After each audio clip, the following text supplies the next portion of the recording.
ನೋಡಿ, ಯತೀಂದ್ರಗೆ ಮೆದುಳಿಗೂ ನಾಲ್ಗೆಗೂ ಲಿಂಕೇ ಇಲ್ಲ. ಎಲ್ಲ ಒಂದು ಕಡೆ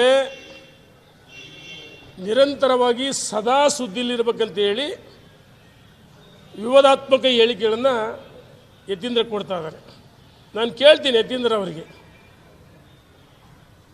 ಚುನಾವಣೆ ಆಯೋಗ ಒಂದು ಸಾಂವಿಧಾನಿಕ ಸಂಸ್ಥೆ, ರಾಜ್ಯಪಾಲರು, ರಾಷ್ಟ್ರಪತಿಗಳು, ಚುನಾವಣೆ ಆಯೋಗ, CBI ಇರ್ಬೋದು, ED ಇರ್ಬೋದು, ಸಾಂವಿಧಾನಿಕ ಸಂಸ್ಥೆಗಳು.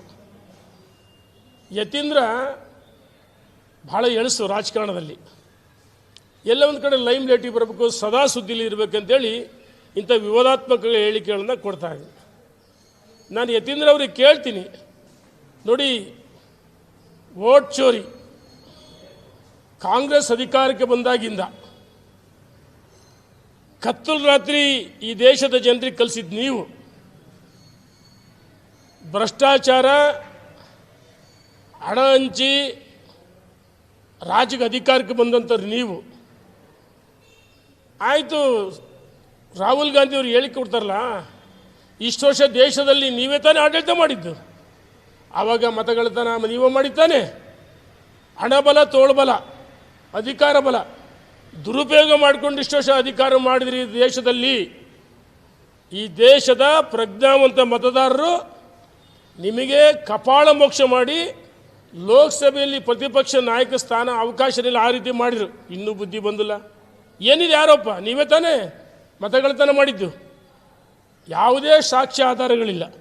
ರಾಜ್ಯದಲ್ಲಿ 2023ಕ್ಕೆ 138 ಸೀಟ್ ಬಂದಿವೆ ಅಂತೇಳಿ ಹಿಂಗೆ ಬಿಂಬಿಸ್ತೀವಿ, ಎದೆ ಉಬ್ಬಿಸಿ ಹೇಳ್ತಿರಲ್ಲ, ಅವಾಗ ನೀವು ಮತಗಳತನ ಮಾಡಿದ್ರಾ? ನಾವು ರಾಜ್ಯದಲ್ಲಿ ಸೋತು ಸಹ ಗೌರವದಿಂದ, ಜನಾದೇಶಕ್ಕೆ ಗೌರವವನ್ನು ಕೊಟ್ಟು ತಲೆಬಾಗಿ ನಾವು ಪ್ರತಿಪಕ್ಷವಾಗಿ ಕೆಲಸವನ್ನು ಮಾಡ್ತಾ ಇದ್ದೀವಿ. ಯತೀಂದ್ರ ಅವರೇ, ಇದನ್ನು ಬಿಡಬೇಕು, ಅನಗತ್ಯವಾಗಿ ಆರೋಪ ಮಾಡೋದು. ನೋಡಿ, ಯತೀಂದ್ರ ಅವ್ರ ಅಪ್ಪರಿಗೆ ಹೇಳಿದ್ರು, ಅಪ್ಪ ನಾನು ಕೊಟ್ಟದ್ದು ಇದೆ ಅಂದರೆ ವರ್ಗಾವಣೆ.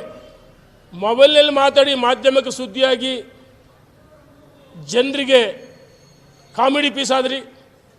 ಕುಕ್ಕರ್ ಹಂಚಿದ್ವಿ ಅಂತ ಹೇಳಿದ್ರಿ, ಹೇಳಿಕೆ ಕೊಟ್ರಿ ನೀವೇ, ಬಾಲಿಶವಾದ ಹೇಳಿಕೆ ಚುನಾವಣೆಯಲ್ಲಿ.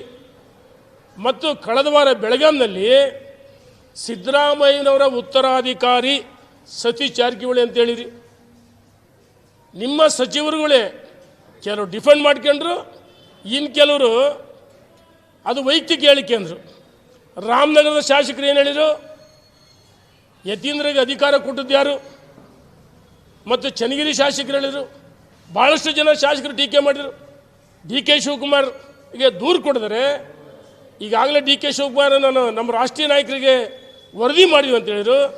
ಎಲ್ಲ ಒಂದು ಕಡೆ ಯತೀಂದ್ರ ಸಿದ್ದರಾಮಯ್ಯ ಅಪ್ರಬುದ್ಧ ರಾಜಕಾರಣಿ, ಎಳಸು, ಜ್ಞಾನನೇ ಇಲ್ಲ. ಅಂದರೆ ವಿವಾದಾತ್ಮಕ ಹೇಳಿಕೆಗಳಿಂದ ಈ ರಾಜ್ಯದ ಜನರಿಗೆ ಮಾಧ್ಯಮದಲ್ಲಿ ಸದಾ ಸುದ್ದಿಯಲ್ಲಿರಬೇಕು. ಬಹುಶಃ ನವೆಂಬರ್ದಲ್ಲಿ ಕ್ರಾಂತಿ ಅಂತೇಳಿ ಅವರ ಪಕ್ಷದವರು ಹೇಳ್ತಿದ್ದಾರೆ.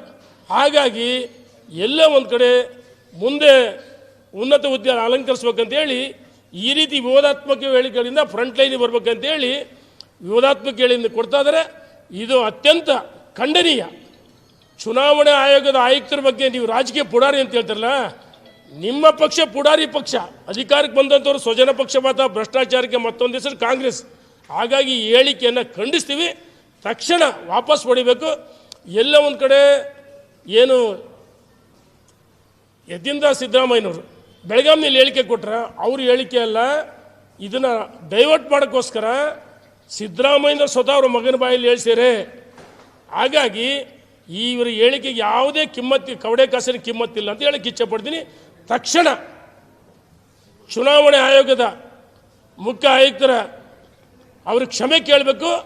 ದೇಶದ ಜನರಿಗೆ ಕ್ಷಮೆ ಕೇಳಬೇಕು. ಅದು ಒಂದು ಸಾಂವಿಧಾನಿಕ ಸಂಸ್ಥೆ ಮೇಲೆ ಆರೋಪ ಮಾಡ್ತಾ ಇದ್ರೆ ಇವರು ಯಾವ ರೀತಿ ಭ್ರಷ್ಟರು ಅಂತ ಹೇಳಿಕೆ ನಾನು ಇಚ್ಛೆ ಪಡ್ತೀನಿ.